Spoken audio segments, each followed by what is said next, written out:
Hi, everybody, and welcome to the June episode of Power Word Talk with Cast Party. I'm your host, Tal Aviezer, your friend from the internet. I am joined this evening by Cast Party's Matt Gordon. Hello. And Cast Party Dungeon Master, Rachel Savicki. Hey, everybody. Thank you both so much for joining me again on the show. I am very lucky to have the two of you on this evening because we are going to discuss a really cool topic for Cast Party, which is Pro DMing. And I asked for listener questions on this topic on our Discord and on our social media, and I got so many questions. It's I think the most listener questions we've ever had, except for when we did the year-end show about Podcast Party Descent into Avernus. So I'm glad we're doing the show. It's obviously a topic that people are super interested in. But as always, before we dig into the main event of the evening, it's time to do the news. Matt, please do the jingle.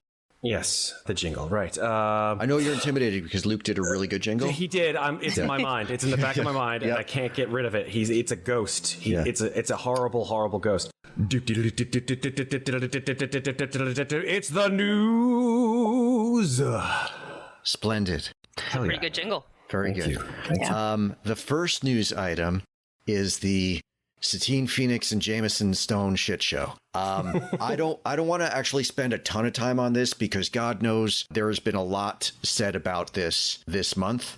But if you're not familiar with the story, Satine Phoenix is a Dungeons & Dragons influencer. She and her husband, Jameson Stone, run tabletop gaming company Apotheosis Studios. They've been accused of abusive behavior toward freelancers and contracted workers. Satine Phoenix is kind of a well-known D&D personality and creator. She was the official D&D community manager for about a year back in 2018. And you may have seen her and or Stone on a lot of streaming shows. They've worked with WotC, they've worked with Geek and Sundry, they work with other companies. They recently had a $300,000 Kickstarter campaign for their Sirens Battle of the Bards. They had a public wedding at GaryCon.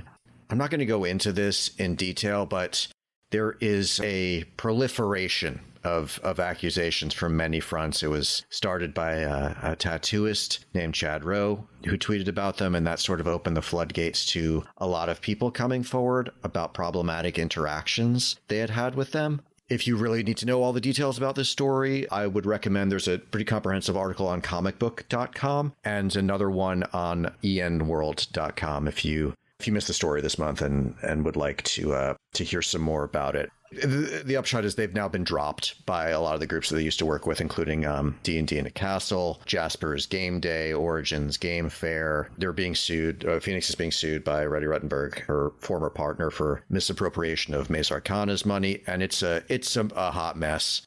I really bring up this news item because there are three things that I personally wanted to say about it. Two of them specifically about this situation, and one of them maybe a little bit about what this story might mean for the industry writ large. Two of the people who have come forward about being mistreated by Phoenix and Stone are creators that I've had the good fortune of collaborating with on some DM skill projects, Jessica Markram and Cage. And I can just say that the two of them are so talented and such a pleasure to work with and so easy to work with and professional, and they really just don't deserve that kind of treatment. So on a personal level, I'm really sorry to see that happen. Cage most recently did the layout and design for a collaborative DM skill project called Sarah X Collection of Complex Traps that I had a piece in.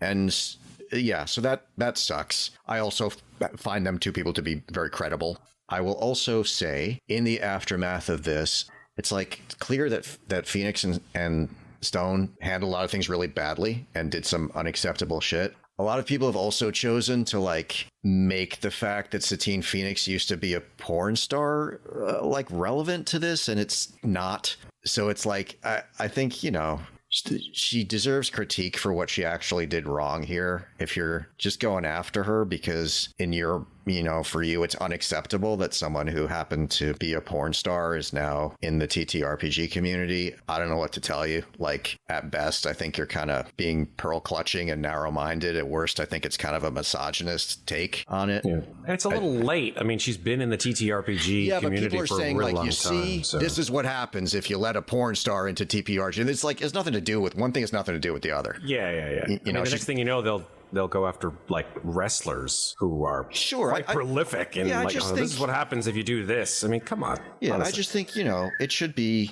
a welcoming community to people from all walks of life. And it's like, it's just not a relevant thing. There's plenty of real things to be critical about these people about, without bringing that into it. The internet is too judgy as it is. Honestly. Yeah. But the bigger picture that I think this really raises for me is the ability that Phoenix and Stone had as influencers to kind of control which content creators do and don't get work, I think is fucked. And I think it speaks to an increasingly fucked up power dynamic, which is newer for TTRPGs, but not new for the entertainment industry in general, right? Like, I think influencers are very important and valuable for the growth of Dungeons and Dragons, the growth of TTRPGs. They have an important role to play as ambassadors and inviting people into the game. But there is a problem, I think, when your real ability to affect the livelihoods of content creators, when you're given that much power just because of the number of Twitter followers you have. That I guess I worry a little bit that in general, there's a lot of power being ceded to the social media side of Dungeons and Dragons. Like, people who are influencers are, I feel, sometimes being put in positions to dictate stuff they shouldn't necessarily be dictating. I hope you hear what I'm saying? I do. Am I clear? I do. I think here's the thing with social influencers in general. I think that they're essentially taken in by companies as, in a way, they're just sort of freelance journalists in a way, but they're sort of like citizen journalists in a way. Yeah. They spread information, they break the news in a relatively fast-paced way that's really not often possible with traditional media. But frankly, when an influencer like breaks a story, that information it's so fast, it's instantaneous and it just stays there. So that's really great for companies that want to utilize their influence, but they're not subject to the same ethical standards as professional journalists. Let's just put it that way. But right? I also just like an influencer gets a designer blacklisted, or stops a designer from getting hired by WotC. Absolutely. But that's when they get too big for their britches, when they're like, do you realize how much power I can wield with regard to how much influence I have? Yeah. And I'm not saying I have the solution to this problem, and it's certainly a problem that, TTRPGs is not the only place that this exists. Oh, no way. But I sort of hope that some of the powers that be in the industry, I hope this gives them a little bit of pause as to where the marching orders are coming from. Should the hiring and firing decisions, is the person with the most Twitter followers necessarily the person I should be listening to when it comes to which designer I should hire? Yeah. It's difficult, I think, to sort of make that judgment call when you are inviting someone with an army of support. Yeah. That could potentially then transfer onto your product or service. Yeah. And it's hard to say no to that, honestly. Yeah, absolutely. And that's the catch-22, right? Because you do need that attention. But at the same time, would 5th edition be what it is if they put that as the number one priority? I don't think this game would be as big as it is if they had led with that. No. It's fundamentally, it's a really great game that somebody designed, without which there would be nothing to talk about on Instagram. And maybe it's just a cue to maybe take a step back and say, who's the chicken and who's the egg here? Mm-hmm. Anyway, anything else on that? I think it gets really complicated because, influencers also have the potential to find, new indie designers who wouldn't get seen otherwise. Right. They can put a spotlight on someone who deserves it. Absolutely. Right, exactly. Yeah. Who otherwise would never get noticed by, anything like WotC or anything. So, it's very much they have that power, and it's just a matter of, we want them to use their superpowers for good, not evil. Yes, it's the Spider-Man lesson. Yep. Right, it is the Spider-Man lesson. Next item, Dungeon Masters Guild and Roll20 have announced a partnership. This is a little bit surprising and also a little bit not. So Roll20 and One Bookshelf is the company that owns Dungeon Masters Guild. Dungeon Masters Guild specifically is the division of One Bookshelf that has a licensing agreement with Wizards of the Coast, so the products that are sold through Dungeon Masters Guild can use Wizards of the Coast intellectual property like Forgotten Realms and all of the Magic the Gathering settings and Ravenloft and Eberron and things like that. They've announced that they've reached an agreement to support Dungeon Masters Guild content officially on the Roll20 virtual tabletop. So Dungeon Masters Guild creators will soon be able to create Roll20 content in the form of, they use the word modules. Stop using modules, you old men. The last time there was a module was 1999, okay? This is a long time ago. And I'm even going then, to keep using it until I fall over. I'll tell you what, even then, what a boring word to use instead of adventure. It sounds like a Lamaze class. The Dungeon Masters Guild will soon be able to create Roll20 content in the form of adventures and add-ons that will unlock for users with the purchase of all their DM's Guild adventure content, providing additional value for online play. Roll20 users will be able to access these maps and handouts available from DM's Guild in the virtual tabletop without additional setup work. Details on how this program is going to work are still forthcoming. There's an FAQ that they're apparently working on. As a regular Dungeon Masters Guild creator, I'm sort of learning about this at the same time as a bunch of other people, and I really don't have info on mechanically how this is going to work, but I'm very happy about it. I'm really happy to be able to sell stuff for Roll20. It has been galling to not be able to do that in the past. So short term, I think good news for everybody that you're going to be able to do this, because Roll20 is the number one VTT. And I expect it to, be a big boon for creators to be able to do this on Dungeon Masters Guild. Having said that, it's sort of nebulous mechanically how it's going to work. And I think a lot of people are leaping to the assumption that it'll be bundled in some way. Like I will buy a DM's Guild product, and it will also simultaneously unlock it on Roll20. This is all going to happen through the DM's Guild storefront, but at least the way the Fantasy Grounds DM's Guild stuff works is it's like not like you buy the DM's Guild content and you get the Fantasy Grounds one. Those are two separate products that you have to buy.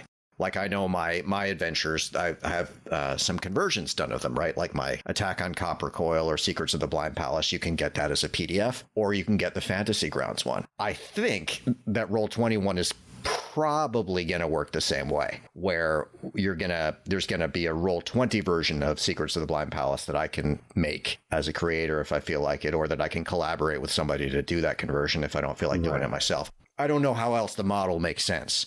I expect that neither Roll20 nor WotC nor One Bookshelf is going to do that for me as a creator. And I don't think, certainly my back catalog of stuff on there is not going to magically convert itself. So I do think that creators will have to do this. How exactly it shakes out on the consumer side, TBD. Yeah, I'm very curious to see, because, I keep seeing in the news pieces that, like, this is going to be like a somewhat automated conversion from Dungeon Masters Guild to Roll20, and I'm not quite sure how that would work. Yeah. So like I'm not sure if that is just bad news, that's not accurate, or if there are exciting things that we don't know yet. But I used to do VTT conversion to convert modules to Roll20, and I still do a little bit. It's not a small task to get it set up really nicely. Right. So, I can't imagine that it's just going to poof set itself up, but there are definitely there's some ways to do shortcuts and things like that. So I'm very curious to see what they're going to roll out, and very excited to see this option be available. Yeah, I think on the user end, it's likely to be relatively easy. Oh, but yeah. I think on the creator end, I'm going to have to go into Roll20 and set all that shit up. I mean, actually, I'm kind of interested about this, from a mechanical perspective, because I personally have never created a VTT like Rachel has, and God bless you, Rachel, for creating an actual VTT module. But I've set up... Definitely... I've set up a bazillion adventures, but I've done them manually. Like I've had to import all the assets that's and all fundamentally that stuff. what the conversion process is. Yeah, that's pretty much, That's on the user's end, you're going to be all set. You will not have to do the labor on the user side. But on the creator side, I am sure that I will be going into Roll20 to build that product, and then it'll be gated behind a code, and that code will be sold to the consumer. But once the consumer has that code, it'll just all be there. So I'm actually very curious to see if they are going to roll out some sort of a widget that is going to like streamline that process. Yeah, well, there's got to be. You'd think I would they think have to, but they certainly didn't do that with Fantasy Grounds. Like Fantasy Grounds, you do have to do. The creator has to do it all. Oh God, that's awful. I mean, we'll see what they roll out. I'm, like I said, very curious. I'm definitely keeping a close eye on this because this is close to home for me on multiple levels as both a creator and someone who does the VTT conversion. Nice. It's very much something like, even with the text, when you get a Roll20 module, you're not just getting, here is the wall of text. You get it nicely formatted into separate handouts to click through. Oh, yeah, absolutely. With some of them, too, like adventures are actually, I think, a little simpler. If you're talking about DM skill products that are have more mechanics involved, that's a little more labor intensive to set that up in Roll20. Mm-hmm. Right, because then that gets added into their compendium and everything, potentially. Yeah, it could even maybe have some APIs involved. Right, exactly. Yeah. However, having said that, great news for creators, great news for converters, great news for One Bookshelf, and great news for Roll20. Yeah, definitely. And certainly not bad news for WotC either, because it's just another way to sell their stuff. Another piece of every one of those sales that WotC gets. I guess this means that all the people that they were potentially thinking of hiring to create their gorgeous VTT are on the chopping block. Well, that is the next that is the question. That is the question, right? Do you folks think this means that WotC is likely to purchase Roll20? It's a distinct possibility. I could see it definitely. Yeah, I could definitely see it as a possibility.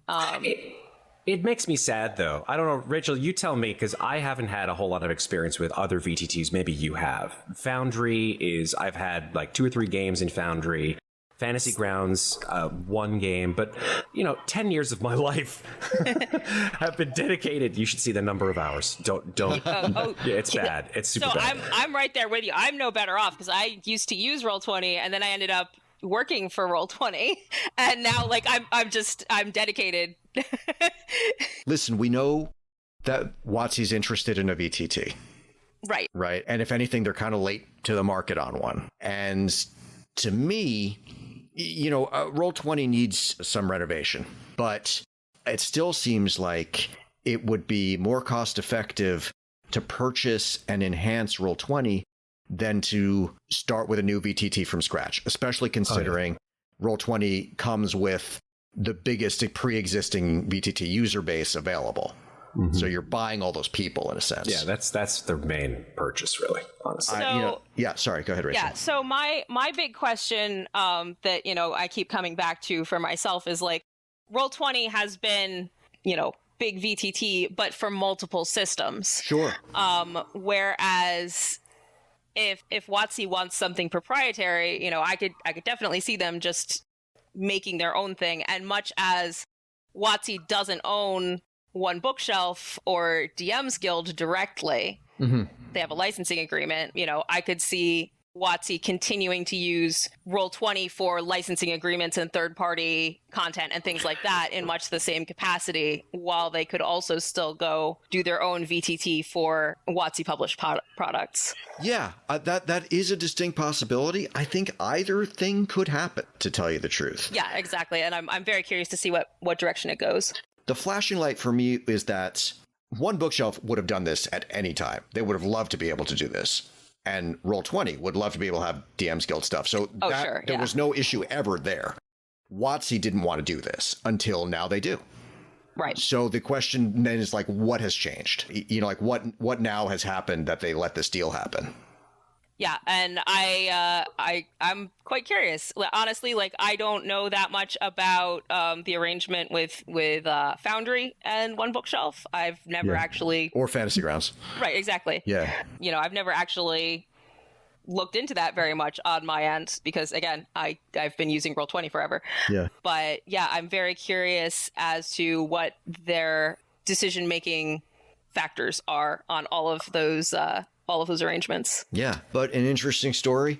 And when we have more details about how exactly logistically the Roll20 products on DM's Guild will work, we will share that with you, hopefully maybe on this show next month. Next piece of news, Critical Role has launched Scanlan Short Halt music label. So Critical Role expanding once again, they have created a recording label to release instrumental background music for role-playing games. And they have released their first album, Welcome to Tal'Dorei, composed by Carl McGinnis, Omar Fidel, and Hexany Audio. And it has 17 tracks of orchestral-style music inspired by Critical Role and the world of Tal'Dorei. And what I thought was especially nice is they made an announcement for content creators that says, and to all you streamers out there, we welcome you to use this music to add atmosphere to your streamed actual plays of tabletop games. All we ask is that you include a link to stream or purchase the album. So that's super nice. It's like 17 orchestral style music tracks that is basically free to use for streamers and actual play. Just have to give them a plug. So cool. You can get the album on Apple Music or Spotify or you know, Amazon, YouTube, whatever system that you use. Have either of you guys grabbed this yet? I have not. I just actually heard about this earlier today, and I think that this is actually really cool. I think they're doing great stuff by, making it freely available. I think that's, first of all, great marketing on their part because everybody's going to know this. And everyone will associate it with Dungeons and Dragons immediately when they hear those songs. Right, exactly. And second of all, it's great to have that kind of support for streamers and actual play. Maybe we will use it on Podcast Party Descent into Avernus soon. Cool. We'll see. And final news item, EN World. EN Live is offering sponsorship for TTRPG content creators using the Level Up Advanced 5th Edition system in their actual play campaign. So Level Up Advanced 5th Edition from EN World / EN Live is like a crunchier enhancement for 5e. Basically, if you want your 5th edition to be a little bit more like your 3rd edition, but still not as crunchy as 3rd edition, or like not as opaque as 3rd edition. It's an interesting rule set. They're doing pretty well with it. So what they're doing here is they're offering content creators sponsorship. You get $400. You get some official Level Up A5e sponsorship assets that you can use in your actual plays, like images and graphics and artwork, stuff like that. And they'll give you some promotional support via EN Live and EN World. They say specifically, there's no minimum social media following, and you will not be selected based on the number of viewers you have. Speaking of influencers, as EN Live is keen to support new and emerging TTRPG streamers with this sponsorship. Applications are now open for streams taking place anytime between July and December 2022. EN Live will select 6 TTRPG actual play campaigns to sponsor in 2022. And if you're interested in applying or finding out more, you can check out enliverpg.com/sponsorship. Very cool. I think it's nice to see them taking a chance on what could be relatively unknown, actual players or streamers. The only thing they're asking is that they use their system. So hoping to get some eyes on their system in play. And probably just by having people do that, they will then have some actual play footage or audio that they can use for their own promotional purposes. Here's people using our thing and having a great time. So it's sort of like, here, make a commercial for us. We'll pay you $400 and give you a bunch of shit. What do you think, Rachel? So I don't know if you looked into the actual application requirements for this, but I love what they're doing as far as potentially giving a platform to entirely new creators. Mm-hmm. Basically, the application, what they ask for is they ask you to link them to a video of a prior stream that you've done that does not have to be their system. Right. So basically, show us that you can actually put together a stream. That you can do this competently. Yep. Right. Yep. And then beyond that, they just say, tell us about your campaign. And it has to be a minimum of 6 episodes in order to qualify for their thing. I think it's great. I hope it's a huge fucking success. Yeah, I think that it's fantastic that they are giving a platform to basically new creators who otherwise would not ever potentially get seen. Yeah. I don't know that it will necessarily work for them as a business venture. Like, will it lead to sales? Will it lead to an increase in popularity? I don't know. But like $400 and some assets that you have to create anyway, I think is a pretty low risk investment. Oh, definitely. Yeah. So like there's not a lot to lose in doing this. And for streamers, it could really mean a lot to have that kind of support. Absolutely. So good for EN World. I post there all the time. I really like that place. Okay, Matt, take us out of the news. Okay. That was the news. Jesus. Sorry, I was depressing. Depressed. Wow. Yeah. You got to mix it up. Sometimes it can't be chipper all the time. No, but it was we nice. ended with it such was a nice good news article. Though. Okay, Yeah. You're right. Let me try it again. Hold on. All right. Second take. Second take is always better than the first one. That was the news. Awesome. Was that too much? Yeah. Was that too much? No, it's that was good. okay. That was I'm great. leaving all of that in. Okay, cool. That's fine. So, on to the main topic of this evening, professional dungeon mastery, pro DMing.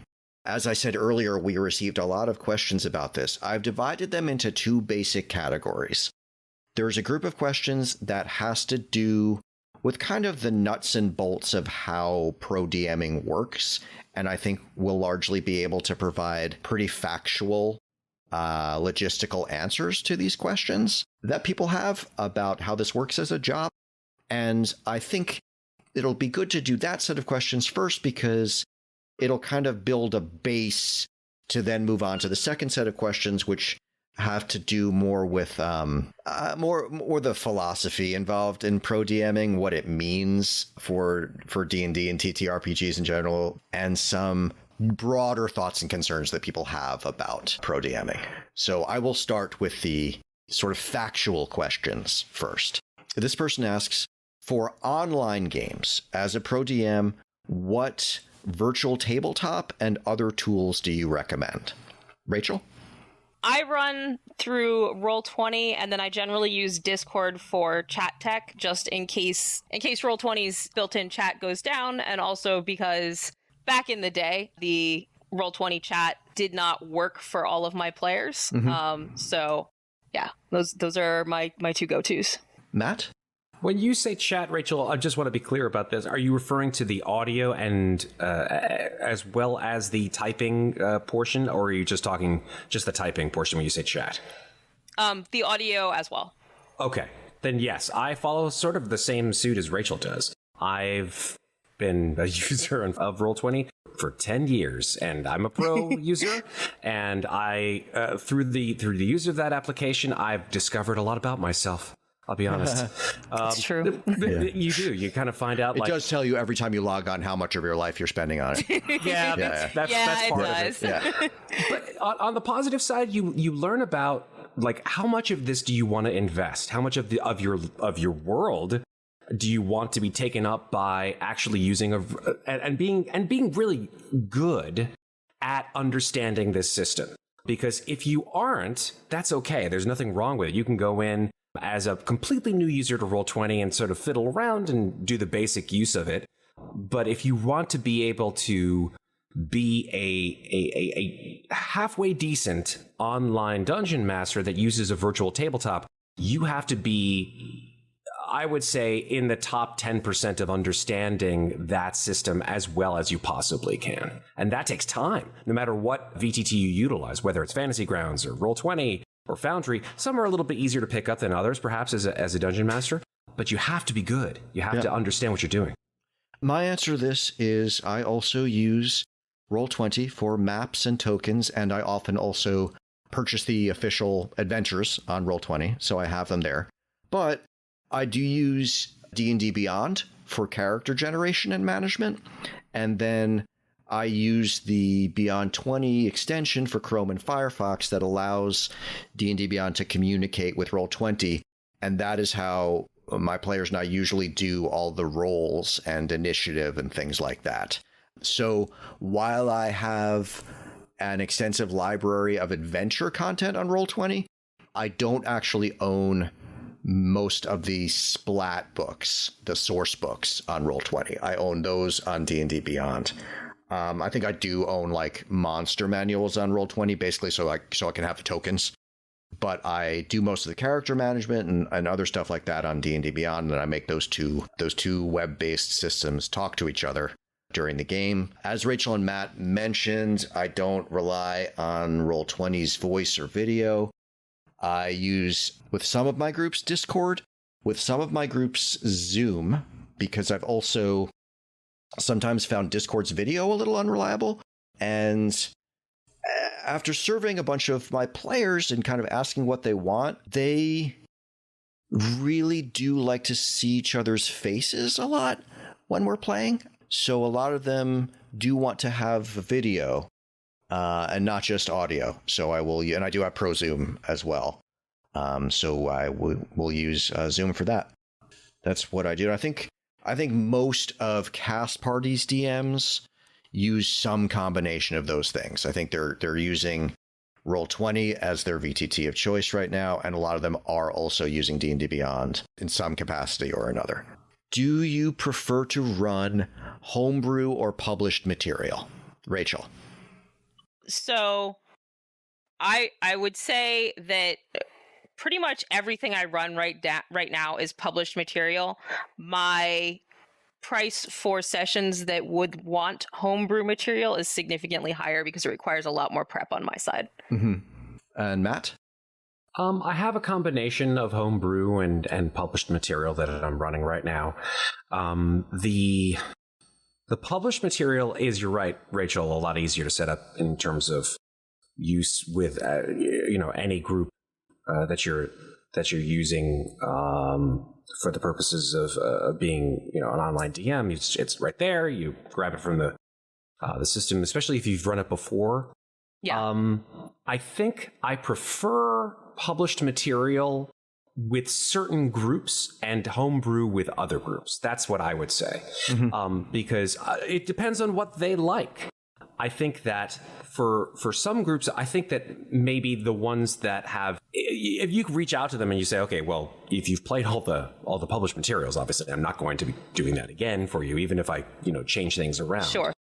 But you can usually gauge after you have a certain amount of rapport with your online groups, or even for new ones, what kind of material they're aiming at. So, it takes time to get perhaps to know that, but I do really like doing homebrew, material for audiences and for players that really appreciate that stuff. Yeah. I should add, Rachel, this is a little bit of a fraught conversation for Matt because Matt has his own specific definition of what the word homebrew means. Oh, here we go again. Which Matt uses it to mean anything not published by WotC. I do indeed. For instance, for Matt, Cobalt Press is homebrew. Gotcha. Okay. Well, here's actually, that's actually a little bit beyond the scope. I think this person is asking, Matt, just to clarify, do Yeah. you run your own material or published material, meaning published by anyone? That's more along the line. So yes, I mean, anything that is your own could be cobbled together from multiple different published materials. Sure. Like I could grab like an adventure from here, an adventure from here, an adventure from here, and grab them, smush them all together, and make a campaign out of it.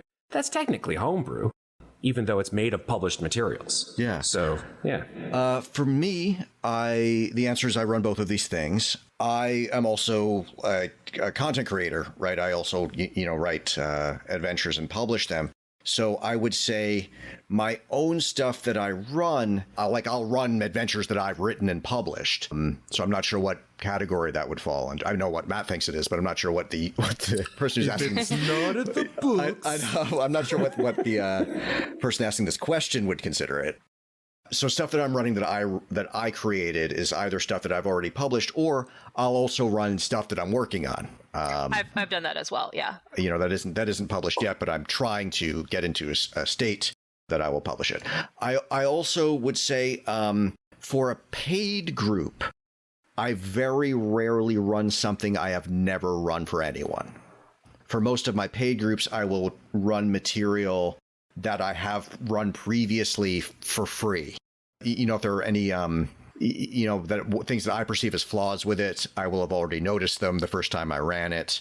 Just so that I have confidence in the material before I run it for people that are paying for it. So you don't just make shit up on the fly? And oh, no, of course I do. Of course I make shit up on the fly, but I probably wouldn't run a completely adventure that I've never, if I'm running one of the WotC campaigns, sure, I'll run it with a unpaid group first, and then I'll say, okay, I'm now able to run this for a paying group, even though I realize it won't be the same, but I'll at least know the adventure really well, and if there's major issues with it that I feel I need to adjust, I'll have probably seen those the first time through. All right, that's fair. How combat mechanics focused are you, Matt Gordon? I'm going to go with it depends on the group, because I've had groups that are absolutely intent on just unraveling the joys of tactical combat, and others that are like, I am bored to tears. I want to get more into the plot. I want to understand the mystery. I'm not here for the hour and a half long combat. Yeah. And you have to be prepared sometimes to shift even mid-session, yes. Right? You kind of have to feel that out. Absolutely. Nor do they like the sort of, I feel like that sometimes they feel like it's stagnation if you run it in a same kind of pattern week to week or even month to month, every other week we're doing a combat, and this is the way it's going to be. Okay, so it's social interaction in a town, and then there's the combat. Some people sort of, they feel your patterns out after a while, and they're like, okay, I got to change it up a little bit. Do I personally like tactical combat? Absolutely, sure. It's a puzzle, and it's a puzzle to throw at your players to make them, first of all, enjoy the story, I think, more, especially if you flavor it correctly.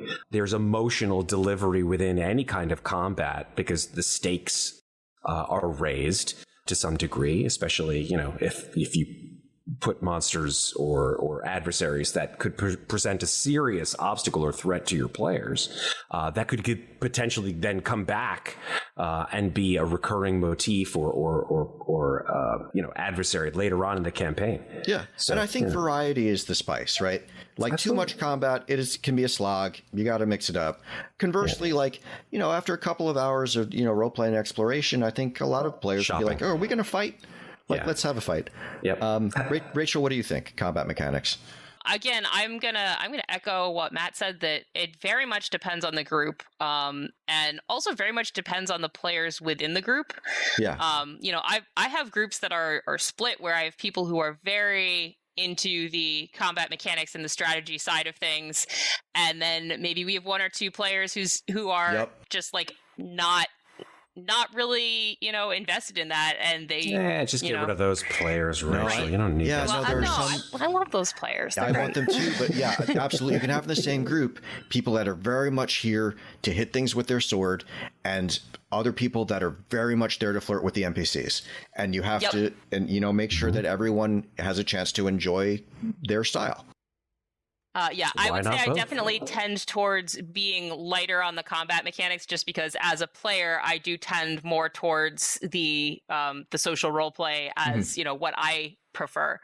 So that definitely kind of carries over a little bit into my GMing as well. Yeah, I think you can get a little bit of a sense, generally. And as Matt and Rachel said, you got to be prepared to vary your style to accommodate your players. But I think if you listen to Podcast Party Descent into Avernus, it gives you a pretty good sense of, our style of play, at least like me and Matt. Certainly you'll hear how Matt is DMing that campaign.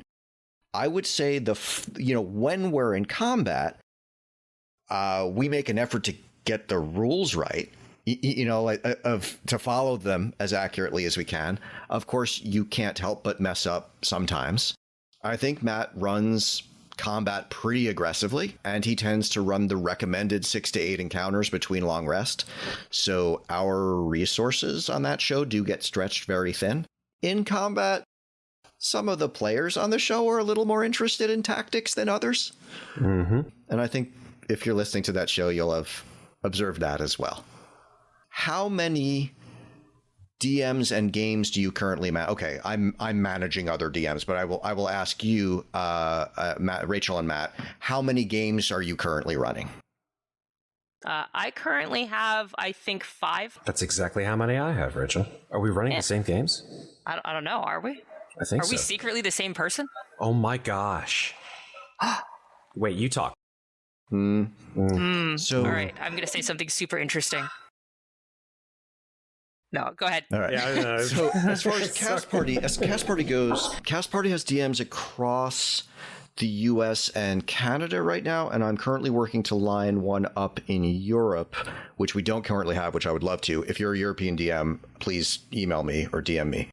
However, with the Dungeon Masters that are not local to me, so far I've only gotten them online clients. Like, I've never arranged an in-person game for a DM outside of the greater NYC metro area. But for Cast Party, almost all of this has been during the pandemic, so it just has not been possible to run as many in-person games, period, as it might have been. We basically incorporated late in 2019 and had our first live event in February 2020, so we timed that really well. I personally, let me think about this. Okay, I personally am running. No, I'm running 3. I'm playing in 1. I'm playing in Descent to Avernus, which I'm not pro DMing that game. And then I usually run one-shots about once a month. And those are usually free. And yeah, that's what we are doing. And that leads to the next question, which is, how many games is too many games? 5. I'm at my limit. I am close to my limit. Not all of mine are regular. Some of mine are very sporadic, but 5 is a good number. I could do 1 or 2 more, like, less, not weekly, but like, maybe twice a month or whenever works for people, more sporadic games. But I'm definitely close to my comfortable limit right now. Yeah.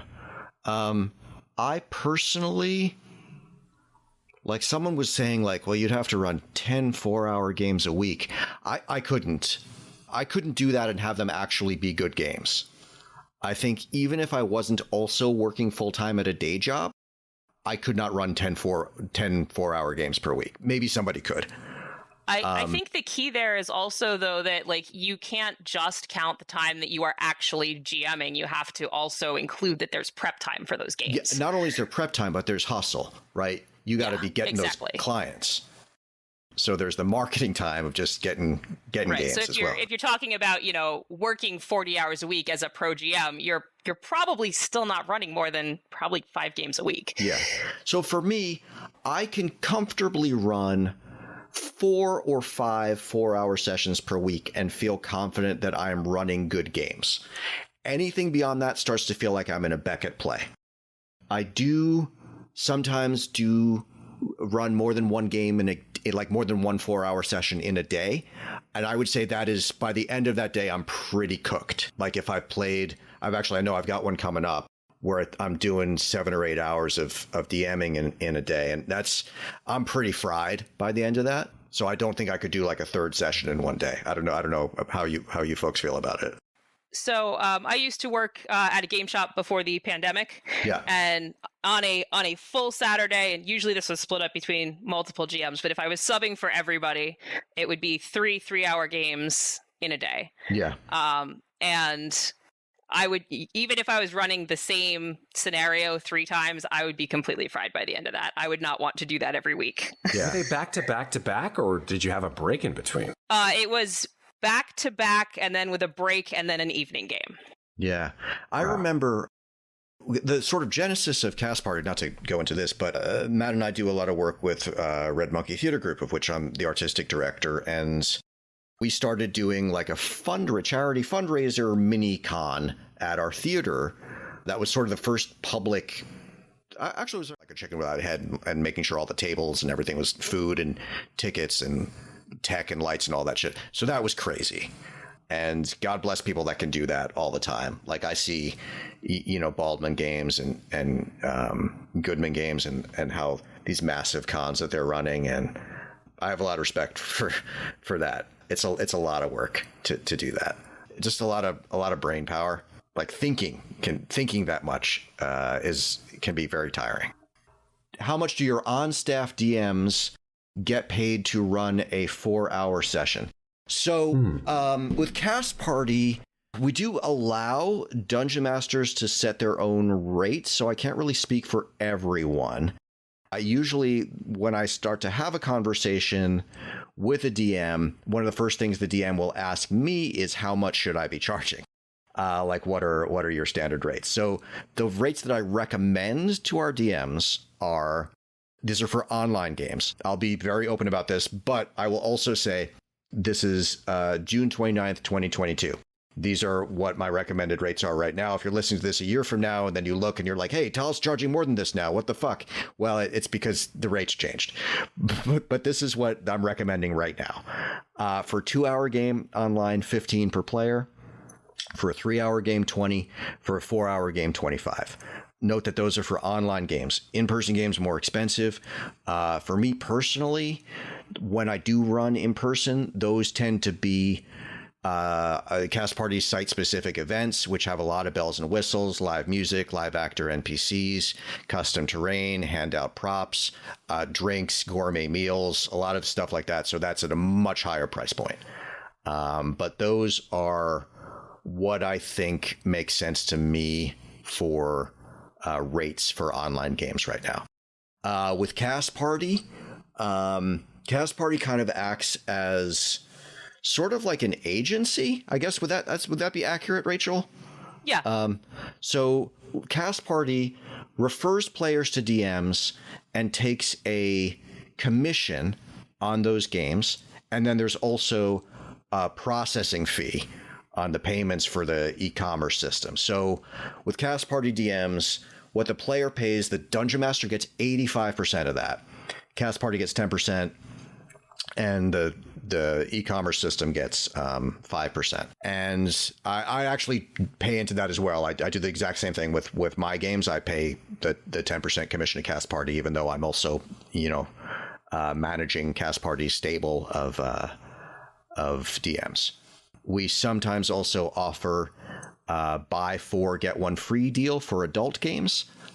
So in other words, you pay for 4 sessions in advance, you get an additional session for free. I think that was pretty comprehensive. Does anyone else want to say anything else about rates? I would just also throw out there that, even for online games, it significantly varies depending on the size of the group and what kind of content people are looking for. So personally, the things that I source outside of Cast Party on my own are generally about on par with what you quoted people there. Mm-hmm. But, again, if people are looking for a more in-depth game or they want something in particular, it varies heavily from that as a starting point to like all of the add-ons that we could potentially do to make it a very personalized, very awesome game for people. Cool. Matt, anything on that? No, I think you guys pretty much tied it up. That's pretty good. Okay. This person asks, how stable are paid groups? I'll take the lead on this one. Paid groups are very stable. People who want to pay to play Dungeons & Dragons are generally serious, dedicated players who are going to show up on time and be very focused for the session that they have purchased. And I think this is a really good point. One of the main reasons people gravitate towards pro games is that they happen on schedule as scheduled, and the players and the Dungeon Master are super invested in being there. I also run plenty of, non-paid casual games for friends, and the collective commitment to making the game sessions actually happen is starkly different if it's a pro game. So part of what people are paying for is the assurance that the game will actually happen when scheduled and that people will be there and be focused. And Matt, Rachel, anything else on that? Nope. I think I'm completely in agreement with you on that. Yeah, I've had a couple of casualties along the way that have, come and gone, unfortunately, due to life. It is what it is. You can't get around it. You want to play, and no matter how much, you want to invest yourself in the game, life will throw you a lemon or an egg or whatever it is, and you got to drop it. It is what it is. So, I mean, no more I will or say, less. like, if somebody misses a pro game, it's because some shit has really happened. Yeah, they're not like, I'm not going to join because, some lame excuse. No, you're absolutely right. And that is the key. If you're paying for it and you lose out, you're losing your own investment in your own entertainment. Yeah. So, there's something to be said about that. Do you ever host dungeon master classes, especially voice stuff and or improv? This is a great question. I gather that this does exist. I've sort of heard, honestly, I can't remember seeing firsthand like an ad for come take my dungeon master class. I feel like I've heard this discussed as a thing. I don't host classes. The Cast Party does have a Discord server, which has an advice area. The Discord is totally free, where we help other DMs. And then, of course, there's this show where people can, ask questions about DMing. I'll pop the link to the... you can join the Discord server if you want in the show notes for this. It's interesting. I mean, it makes sense to me that this would exist, Dungeon Master classes. It would be interesting to try to develop a syllabus for that, and how exactly that would work. It's actually interesting that you raise this because, yes, there are, in fact, as far as I could research anyway, people who are indeed offering a variety of either singular classes or series of classes on how to improve your dungeon mastering skills. Many of them are on systems like Udemy or Outschool or something like that. Yeah. So they're relatively low cost. I'm not sure exactly, as to what that market is like. Yeah, what that market is like, or what the syllabus is like, or what materials are going to be utilized in said classes to help someone like me, or versus someone who is just starting out as a dungeon master who, was like, okay, well, if I take a class and I know nothing and I take a class, I'm going to be better than if I don't take a class and know nothing, right? So I think it's kind of, there's some advantage to, going to some kind of a seminar with other people who are like-minded, who want to improve their skills. Yeah. If only for the possibility of networking even. If you learn nothing, right? If you come into the class and you're like, okay, I need to learn something. This wise dungeon master sage is going to teach me everything he or she or they knows, right? And then you come out and you go, well, that was lame. I spent $50 for 3 weeks and I learned like one new thing. Well, guess what? You learned one new thing that you didn't know before, and you met a whole bunch of people in that class that are potential players in your next game, or maybe even dungeon masters in your next outing. Whatever it is. Which is, I feel like most of what I got out of college was I met a bunch of people. So I will jump in real quick on this and say, so I see ads all the time for dungeon master classes. Okay. And from what I can gather, because I did kind of poke into them a little bit, because I'll get back to this in a minute, but I do consultation for people who are trying to create adventures or prepare for a campaign or whatever. Yeah. But from what I can gather from the syllabuses, a lot of what I've seen is less improv based, which I know is what our the person's asking. And is more kind of like, how do you structure a good story? How do you manage a group? Yeah. And definitely more focused on the structuring a story and preparing an adventure kind of side of things. And it's, valid. It's such a holistic, multifaceted role. Right. Yeah. Because there is there's almost like, is it a class about adventure design? Right, which is not necessarily. And a lot of times it is. Yeah. Right, but that's not necessarily about Dungeon Master. Right, which is a discrete thing from Dungeon Master, which is the sort of objection I had to the that contest that WotC did, where it's just like best Dungeon Master in the world contest. I don't know if you remember, they did it a couple years ago, and it was entirely about adventure design, not about running a table. Yeah. And I think a good DM, like really the best DM in the world, can probably do both of those things. Right, I think you have to. Yeah. Yeah, but that's not necessarily you could have one person who's a great designer, but not necessarily a great table DM. Definitely. And you can also conversely have somebody who's really great at the table, but can't necessarily design an original adventure all that well. Right. And so it's exciting to me, the idea of a dungeon master class that would cover all this shit, right? Plus the stuff that this person is asking about, which is theater stuff, really, like theater entertainment stuff, right? Like, because voice, improv, yeah. I mean, stuff. I went to college for theater. I went to conservatory for theater. I did a voice training, and I have done voice acting professionally. Is that useful for a DM? Extremely. Is it essential for a DM? I don't know. Improv.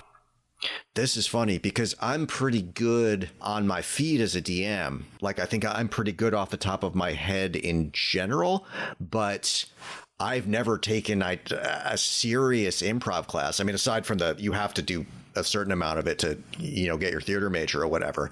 Sure. But I never did like Upright Citizens Brigade or anything like that, where I was really had a focus in improv outside of D&D. And I wouldn't say I'm a particularly good improv artist aside from DMing. I wonder if this is part of the effect of seeing relatively well-known dungeon masters in actual plays who are indeed sort of masters of those particular skills, right? Yeah. So we're talking about Matt Mercer, obviously a voice actor extraordinaire, and someone like Brendan Lee Mulligan, who is, Upright Citizens Brigade, improv, just excellent improv artist, and a great dungeon master. And I think for some people, Pro DM equals actual play streaming DM. Yeah. And I would, again, hasten to draw a distinction there. We have to. We have to. And I think there are absolutely people that do both. And, Cast Party does both of those things. We sort of do performative play, actual play streaming. And also we run games for private groups that pay us. But again, you don't necessarily have to be one to be the other. So there's like such a multiplicity of elements to DMing. You almost need like a multi-course thing. Yeah. To further complicate that, I would also throw out there that even if you're not streaming, professional DMing is on some level show business. Like you are, you are showing up for four people. Yeah. Right. Exactly. Yeah. And I think to tell you the truth, as an actor, it really fulfills a lot of that. Obviously when COVID was really bad, there was a year there where I barely worked as an actor. And I found during that time, my D&D activity shot through the roof. It was really filling that same hole. Just running for, different intimate groups of people online, for me, scratched a lot of the same itch that acting does. Those things are deeply related, but I also think there can be a great DM that has no theatrical background, no performance background, because they're very strong in one of the other million areas that can make a strong DM. It would be interesting to make a list of here's the great DM qualities. I bet that list would have 30 items on it, and I'd say if you can tick 1/3 of these boxes, you're probably really good. Let's move on to the sort of bigger questions. First one, do you vet players? And if so, how? You go first, Rachel. So I would say very lightly. Mm-hmm.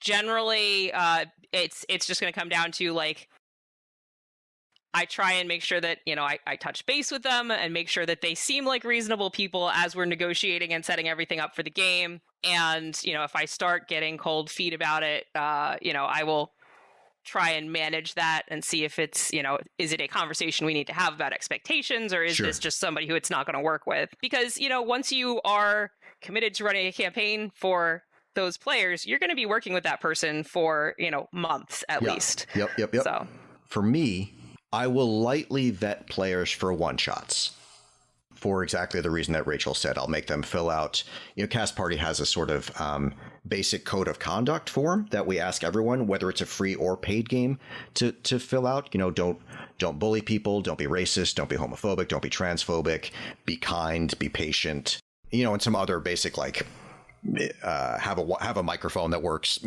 stuff like that. And that's pretty much it. Like a 1-page, yes, I agree to this, basic, be a decent human being.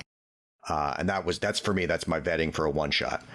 I personally will not run a long pro campaign with people unless I've already played with them in a one shot first and feel confident that it will be a positive experience. So personally, as a publicly advertised game, I will only run one shots, or sometimes maybe a 2 or 3 shot. A player I know approaches me and says, we would like to hire you to run this for our group. Because for me, even though it is for pay, if I'm committing to a long-term campaign, it has to be with the right players. No money for me is worth running hours and hours and hours for the wrong players. Matt Gordon? So here's how I do it. I completely agree with you about the one-shot stuff. Little risk with regards to, getting involved in a one-shot, that if it falls on its face because of a certain amount of players, then you're like, oh, well, I'm out one night of my life, whatever it is. But yeah, you're absolutely right. If you're going to start doing campaigns for groups of people that you don't know, you have to vet them somehow. And I think that that's important to have some form of, I don't want to call it a player contract, although it technically is, to have that person or group of players to understand the rules set before them before they enter into what could ostensibly be a very, very long, if they enjoy themselves. Yeah, you could be talking with these people for a couple of years, right? Exactly, right? So you have to have some kind of understanding that if things go sideways, that there has to be a way of getting around that so that things can continue on. Have you guys understand the rules of the game and then go from there. Maybe have a trial session, that kind of thing. And if things work out well, then continue on. Yeah, I would say this maybe sounds overly ominous to the listener that might be thinking about getting into pro DMing. While I do think it's important to have these considerations and not commit yourself to, players a group that you may not be compatible with, I would say it's easy to get the impression looking at the internet and thinking, this is full of assholes and I don't want to deal with these people. The reality is, I would say that 90% of the people I have ever played D&D with, I would have no problem running for them. I've had so many more positive experiences than negative ones. For me, it is important that I not lock myself into a multi-month or even multi-year commitment with a group with whom I'm not compatible. But it's like 90% of the time, there's not going to be a problem. It's just that 10% of the time that you may have to plan for. And anything else on this one? I'm pretty much right in agreement with you on all of that. This is, I'm just going to read this. This is actual quote, this person, because I want to make sure I get the nuance right here. Nearly all the professional DMs on Start Playing games have some sort of safety tools, but I don't think I've ever seen a game where they got used. I don't use safety tools in my D&D games. I'm not going to include rape or torture in my game, and if someone else tries to do that, I feel confident in my ability to tell them that's not okay. I feel like talking about this isn't a good use of game time. For more indie games where the intent was to touch on uncomfortable subjects, I'd feel differently. What's your experience with safety tools? Basically, I think they're super important. And I think they're even more important with pro games. Listen, you may, because if you're playing with your friends and you already have a sense, what your friend group and these people really well, that's you and your friends. But I think as soon as you start doing this professionally and you may not know people personally, I think frankly, I would even use it with your friend group as well. But I'd almost say it's essential to use it if you're pro DMing. To have some sort of safety tools in place. What do you folks think? I mean, look, safety tools are there for the gray areas where somebody is uncomfortable and maybe doesn't necessarily know how to talk about it or doesn't feel comfortable going into talking about why they feel uncomfortable. Yeah. So the fact that, the big things that obviously are going to not be okay are agreed upon is great. And if you never have to use the safety tools, that's fantastic. Yeah, and you probably that's what you won't. You probably won't. But right. They should be there, I think. And this person says, I feel confident in my ability to tell them that's okay. And awesome. Like, that's really good that you feel that way, but the tools are there to help people that don't feel that way. People don't often understand what triggers people. Yeah. And that could be, it doesn't have to be as as overt as rape or torture or things like that. I might be triggered by something that you consider totally innocuous. Absolutely. And you would have no way of knowing that that's going to bother me unless I have a vehicle for telling you. Exactly. So, I mean, safety tools are it's not some oblique, thing where you're like, oh, well, we're using safety tools and that makes my game devalued because I understand, that's because nonsense. I think that there's a sense of like, it becomes like, God, what's the actor who played Gomez on The Addams Family, the original one? John Aston. The John Aston character in West Side Story? What's Glad Hand? Well, we're all here to have a good time. Yeah. And you feel like it's like that. It's like I'm being the fun police by having safety tools, but like, no, just taking a couple minutes to do that at the top of a campaign really could save a lot of heartache later. It's the opposite. You're not being the fun police because you want to stop people from going into detail about how they want to pull someone's eyes out of their skull. That's opposite. And it may not even be like that overt either. Yeah. Like, I know, one of the things that I've had come up before is like an encounter where the party was being attacked by rabid dogs. Mm-hmm. And somebody was very not okay with the dogs dying, because they had just dealt with pet death in real life. Yeah, I've had a player tell me, like, I don't want to fight animals. Like, I don't want to fight real world animals. I totally get it. There also could be, someone's an arachnophobe. Like, spiders could be, there's giant spiders in Dungeons & Dragons all the time, right? And if you're not an arachnophobe, it's like, okay, that's a monster, it's a giant spider and we'll fight it. But like for some people, that's like on a whole other level to put a giant spider in there. You don't want to do that to them. Exactly. Easily change that monster to something else as long as you know. Right. And the safety tools are there so that, in my scenario, for example, the person doesn't have to explain to 4 other people who they may or may not know that well that, they're having a lot of feelings about the fact that their dog just died. They don't necessarily want to go into that with anybody. Totally. And you have to sort of also think you may be lucky enough to have children in your campaigns, or that you're doing games for children. Sure. You may not necessarily have the same kind of fortitude with regards to even the most what you consider to be innocuous topics. They may be very triggered by something that you did not discuss with them beforehand to see if they had any kind of phobias or any kind of issues. Yeah. And this gives them need to have that. It gives them the ability to do that. Yeah, because it can definitely be very hard for a child player to tell an adult DM, you're doing something that is making me feel bad. Yeah. And they may not even necessarily know how to express that discomfort anyway. Mm-hmm. Yeah. So having the safety tools gives them a very clear mechanism of like, and this is how we talk about this if we need to. Exactly.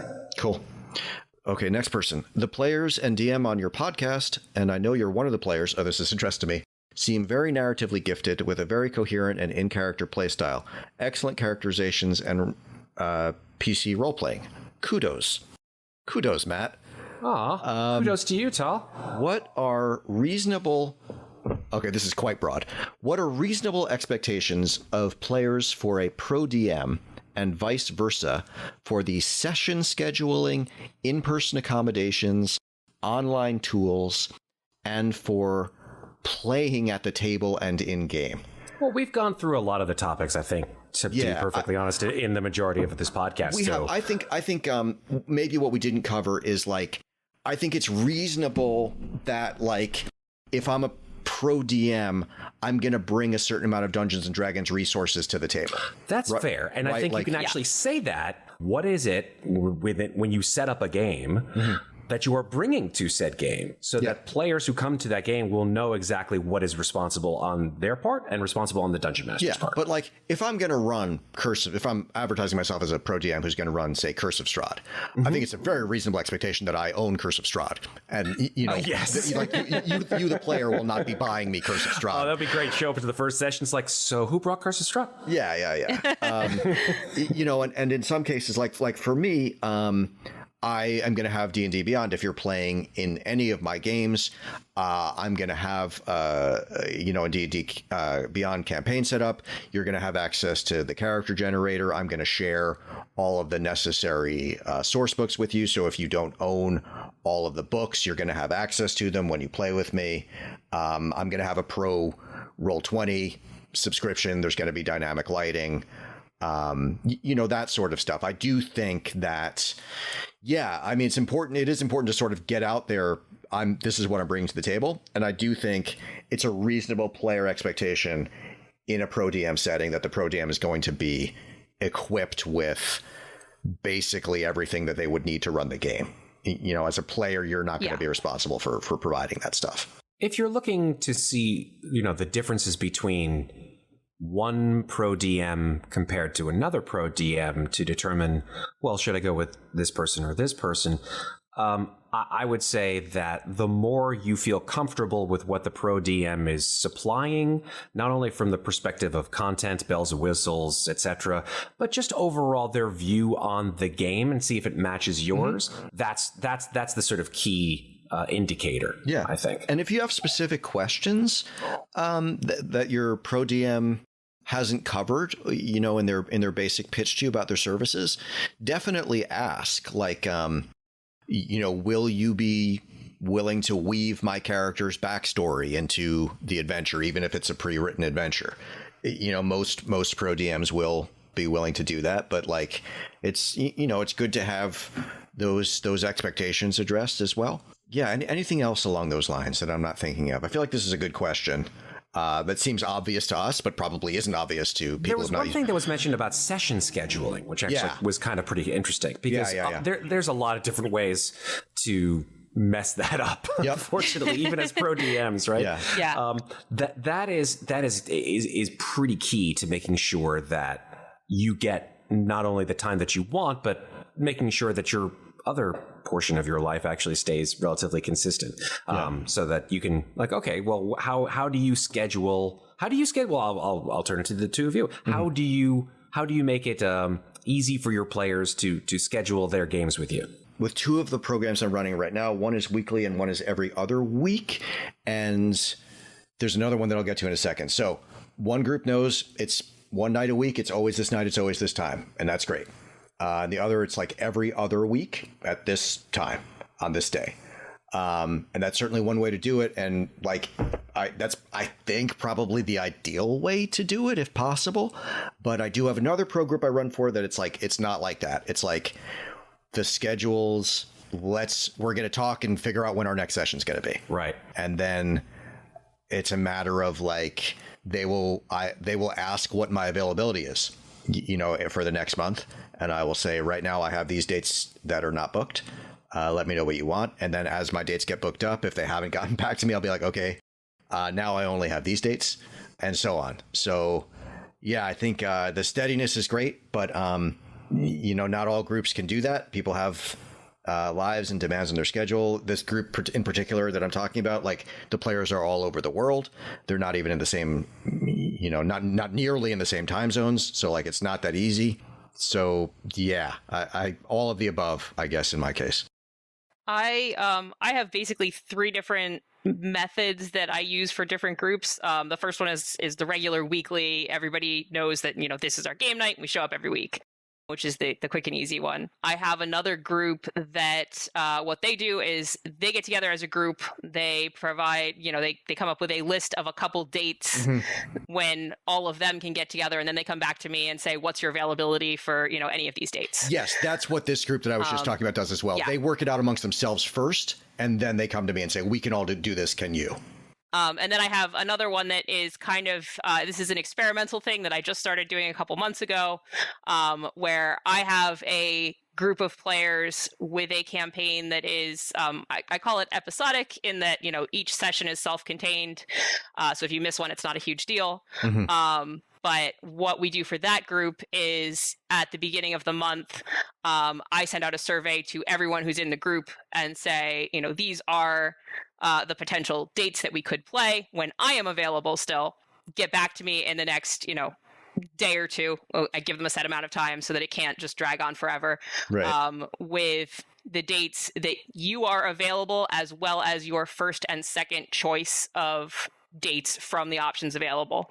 And then once I get everybody's surveys back, I pick the 2 dates in the month that work best for the group, and we go from there. Cool. So like I said, it's a little experimental. We're seeing how it goes. So far, so good. Yeah. I liked it. Okay. Second to last question. Has pro DMing hurt or, quote, ruined your enjoyment of the game? No, not at all. And I think this is, in a way, I find this a little bit of a sad question, because I think the assumption is once you professionalize something, it will be drained of joy. And I think the implication there is you can never have a job that makes you happy. And